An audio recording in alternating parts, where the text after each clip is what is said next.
Hey Disney Dreamers, welcome back to my channel. If you're new here, my name's Linny's and this is Elzeyenchanted. This is another video that I was tagged in by Abby from Disneynerdd. Of course, I'll link her down below to check her out. This is the Disney's most underrated tag, and I haven't really seen the questions. I didn't read any of the questions or anything like that beforehand like I usually do. I'm such a preparer. So I'm gonna answer these questions at the top of my head, and we're just gonna go. If you haven't done so already, please click that big red subscribe button and the bell notifications button so you don't miss a single video.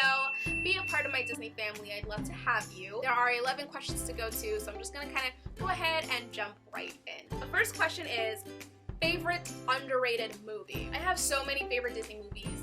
I think my favorite underrated one would have to be probably Bambi. I think Bambi. I'm trying to go through my favorites. That's what's coming on the top of my head, just because like I really do love that movie. I adore it. I cherish it so much. It is literally like so ingrained in my childhood. Not with like me having merchandise from Bambi or anything. It's just me replaying that movie over and over. I love it. And there are plushes and things like that in the parks, but I just don't think like everyone loves that movie the way I do, or maybe they do, but it just doesn't get talked about. So I'm gonna go ahead and go with Bambi. It's a short, sweet, cute movie, so if you haven't watched it as an adult, please do. It's so cute, and the animation, it's just true, original, authentic, like Walt Disney animation. It's beautiful. Number 2 is most underrated Disney movie. Not your favorite in your opinion, but the most underrated movie. It's a little difficult. There are a lot of them that are really underrated. I can't pin it to just one. These are movies that like feature animals, you know. There are really old ones that feature animals, which are the kind of movies that I actually really like. Fox and the Hound is one. Lady and the Tramp, oh my god, that is one of my favorite. Okay, so I can't name it because it is one of my favorites, but it is underrated. And Oliver and Company, you guys, those movies are so cute and the characters are great. And okay, Fox and the Hound has horrible music, like horrible. But the actual movie itself is just so cute and so emotional and funny and just tugs on the heartstrings, and it definitely doesn't get it talked enough as much as the other movies do. Lady and the Tramp, I feel like the only reason why people may talk about it is because the Italian restaurant in the movie is an actual restaurant in the Magic Kingdom, and that famous like spaghetti scene you can find on ears and on shirts and stuff like that. But anything else about the movie, like, no one cares about. Like, I think there are other questions that I'm gonna kind of go back to this movie about, so I'll explain later. And then Oliver and Company, a lot of people haven't even heard about that movie. I think it's from the 80s. No one knows the characters' names. No one knows the songs. Oliver is an absolutely adorable cat. If you haven't seen any of those movies as an adult, I really suggest watching them because, like, why not? They're Disney movies, they're cartoons, they're animals. Like, who doesn't love those? I really think that we need more representation of those kinds of movies. Number 3 is the most underrated Disney character. God, that is very difficult. Okay. I don't know. Okay. This is more of a new age character, but I think Mother Gothel is very underrated. I actually really like her. She's not one of my favorite Disney villains or anything, but I like her. I like the song. She's a huge part in, you know, the Rapunzel story, well, you know, Disney Rapunzel story and, you know, the Tangled movie. Actually, I think Mother Gothel as a character is in the original Rapunzel story, if I'm not mistaken. Maybe she's a witch or something like that. But I feel like she's very underrepresented. You know, like in the parks and in merchandise and stuff, you don't find tons of Mother Gothel things. And I don't know if maybe it's because a lot of people don't like her or what, but I think she's actually really underrated. So I'm gonna go with Mother Gothel. There were a lot of others floating in my head, but I'm gonna stick with Mother Gothel. That was difficult. Like, I've never worked my brain so hard before breakfast. I still haven't eaten. it's almost 10 o'clock. Oh my god. Number 4 is most underrated Disney animal. Oh my gosh, there are quite a few of underrated Disney animals. I was saying, you know, I was talking about Lady and the Tramp earlier. When it comes to Lady and the Tramp, you just focused on Lady and the Tramp. You don't focus on Lady's friends Jock or Trusty. Though they were like a big part of the movie too, especially towards the end. So they're underrated. Wendy's dog in Peter Pan, Nana. Nana is literally like their mother. Like, she was the mother in that movie. She was tidying up, cleaning the room, putting the, you know, fixing the kids' beds and everything, giving them medicine. She was a nurse, but like, she was a nursing dog. Like, I thought that was so cute, and she's so underappreciated. Nana is so underrated. You literally don't see, and at least I don't, you don't see any merchandise from Nana. You see her in the Peter Pan flight ride in Magic Kingdom. I don't know if they have it in Disneyland, but no props has gone to Nana. So she's definitely, like, to me, the most underrated Disney animal. Number 5 is favorite underrated Disney song. I've actually have 2. Okay, so one song is Shiny from Moana, and this is sung by Tamatoa, the shiny crab. I love that song. When I first heard it, I was like confused because I've never heard like a melody like that. It's a very strange sounding song. And I was watching it with Jasmine. I think it was our first time watching it together, and I was just like, what is this? Like, it's so weird, but then it became catchy, and I started to really, really love that song. I have it on my Disney playlist, which I listen to almost every day. I'm trying to still learn the words. I should have by now. But I love that song. It's just so weird, but like still kind of cool to groove to. I love that song. And then, okay, Proud Corazon from Coco literally gets to me. Like, I almost cry all of the time. Like, something stirs inside me every time I hear that song. It's such a good song, and it's not sung enough. Like, Remember Me is always sung more. I think even Un Poco Loco is sung a little bit more than Proud Corazon, but I love it. I think it holds more of like a meaning to me, because when I first saw Coco, you guys, towards the ending, and I would love to spoil it for you because I feel like it came out a long time ago. You should have seen it by now, but I guess I won't say anything. But towards the end of the movie, something happens, and I bawl like a baby. Like, my face is drenched with my tears, and my boyfriend is sitting next to me laughing his butt off because he's never seen me cry like that during a movie, a Disney movie, let alone I'm a grown woman crying from a Disney movie.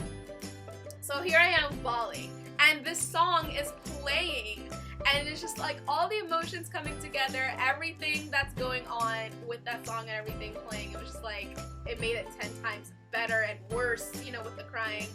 So Proud Corazon, that holds a little bit more higher of a standard to me than Shiny, but I do love those songs a lot, and I feel like they're very underrated. They're not sung enough, they're not talked about enough, so I'm gonna go with those. Number 6 is most underrated Disney soundtrack. I'm gonna go ahead and say Hercules, because obviously, like, that song, I Can Go the Distance, that's known, especially with it being incorporated into the Happily Ever fireworks show at Magic Kingdom.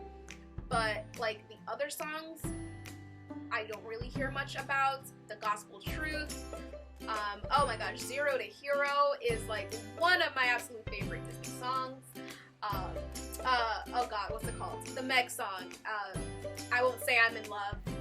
Preach, girl. Like, I absolutely love that song, and I think it's called One Last Hope. Phil sings it in the movie. Like, none of those songs are heard really, except for Go the Distance. So I think that's a very underrated soundtrack, and there are all really good songs. Oh, and the last song in the movie, oh gosh, what's it called? A Star Is Born, I think. Especially like what's going on with the scene when that song is playing always gets to me. Love it. Those are really good songs. I think it's underrated because like they're gospel sounding songs, and not everyone's into gospel. I was raised in the church. I don't love gospel songs, but I do like sometimes the way it sounds. I do like that soundtrack more than a lot of people would, so I'm gonna go ahead and say the Hercules soundtrack. Number 7 is favorite underrated live action Disney movie. Oh yeah, Old Yeller. Old Yeller. Have you ever heard of Old Yeller? Probably not, because literally there is nothing Old Yeller in the parks. No one talks about Old Yeller in the Disney community, on YouTube, on Instagram. I love Old Yeller. Okay, this is a movie that came out in, I think, the 50s. Oh, you know what? I wonder if you guys are talking about, like, in general, or like the newer live action movies. But I feel like those are way too young. Those are fetuses compared to the movies that came out in the olden days. So I'm not even gonna mention like the new live action remake ones because they're not underrated yet. Like, they just came out. So. But anyway, in Magic Kingdom, there's an attraction called Swiss Family Treehouse, whatever. It's the big treehouse in Magic Kingdom, and it's based off of a film called Swiss Family Robinson, a movie that came out in the 60s. The mom and one of the sons in the movie plays mother and son again in Old Yeller, and I watched Old Yeller. It's one of those movies that like I watched all the time. Like I know I say like I watched this movie all the time as a kid. I really did. Like I really did. I replayed these movies all of the time, and Old Yeller was one of them. And I have to say, like, kids don't choose to watch Old Yeller. I mean, it's really old. It's in the 50s. It's a movie set in like the 1800s, and it's about a dog. He's like a lab mix or a golden retriever mixed with something. He wreaks havoc and he causes trouble and stuff like that, but he warms the heart of a family who take him in and adopt him. It's very sad, it's very emotional, but it's a really good movie, and I loved watching it as a kid. So one of my older sisters, she's really the one that introduced me to Disney movies. I would watch Disney movies with her all of the time, and Old Yeller was one of her favorites, so she would show it to me, which made me love it even more. And then I recently just watched it as an adult, and I still really love the movie, which is great. And you definitely don't hear it talked about here, so I definitely recommend that movie. I mean, there's some, there's some parts that it's so aged, it's old. There's this guy in the movie, you cannot understand him because it's a southern movie, it takes place in Texas, and there's this like dirty fat man who like you can't understand his southern accent because he talks really fast, and they use that like southern dialect. They call the dog Old Yeller because he's a yellow dog, and that's how they said the word yellow in that area. They say yeller. So it's one of those kinds of movies, but I mean, I still really, really enjoyed it, and I hope you do too if you ever get the chance to watch it. Number 8 is most underrated Disney villain, and I'm just gonna go ahead and use Mother Gothel again. I really haven't seen every single Disney movie out there, so I'm sure that there are other underrated Disney villains. I actually answered this. I created a Disney villain tag a while back, and I know I answered this question, and I can't remember who it was that I said. There's just way too many Disney characters. I can't always have them in the top of my head, you guys, but there are so many. Mother Gothel is one of them. Number 9 is most underrated Disney princess, official or not official. Princess Anastasia. Fight me if you want to, okay? But she is now, in my eyes, a Disney princess, because if Marvel can be Disney, if Star Wars can be Disney, then Fox can be Disney, and she's a Fox princess, so she's a Disney princess to me. She is very elegant, very beautiful. The movie is so great, and a lot of the times I catch myself singing Once Upon a December. It's a beautiful song. Just her story is really nice, and I do believe she's based on like a real, like her story is based off of a true story of that of Russian girl of like high status. So I think she's enchanting. She kind of reminds me of a mix between Cinderella and Tiana, just with like her demeanor. I really, really love her, so go check that movie out too. So she may not be an official Disney princess, but she is in my eyes. Number 10 is most underrated Disney couple. Can I say Bambi and Feline? Because where do you see Feline? Like, where do you see Feline in any Disney merchandise? Nothing! You don't see her at all. You barely definitely don't see Feline. And they're the cutest thing. They're literally like the deer version of Simba and Nala, except Simba and Nala were actually best friends. Whereas Bambi was afraid of Feline when they were kids because she liked him, but he didn't want to like fall in love or like catch girl cooties or whatever. So it was just so cute. Like, but I think they're very underrated. And the fact that Bambi fought for Feline. I'm sorry, I'm getting very emotional and passionate, but like he legitimately, literally fought for Feline. He was challenged by another big crazy deer or stag or buck, whatever you want to call him, and they literally fought antler to antler for Feline, and he won. He won her respect and her love and her affection. Bambi is literally the true prince of the forest. He is the great prince of the forest, and he won Feline, and they are very underrated power couple. Number 11, the last one. This is a bonus question, and it is most underrated Disney sequel. The one that on the top of my head, because I'm not going to research this, but the one on the very top of my head is Pocahontas 2, Journey to something, I forget. But this movie I actually really liked. There are so many Disney sequels that I hate, that I wish did not exist, that make no sense. They're awful. So yeah, this Pocahontas movie is kind of more true to the real Pocahontas story, you know, where she travels to England and she meets Rolf, I forget. You know, her actual husband in true history in like the 1600s, whatever.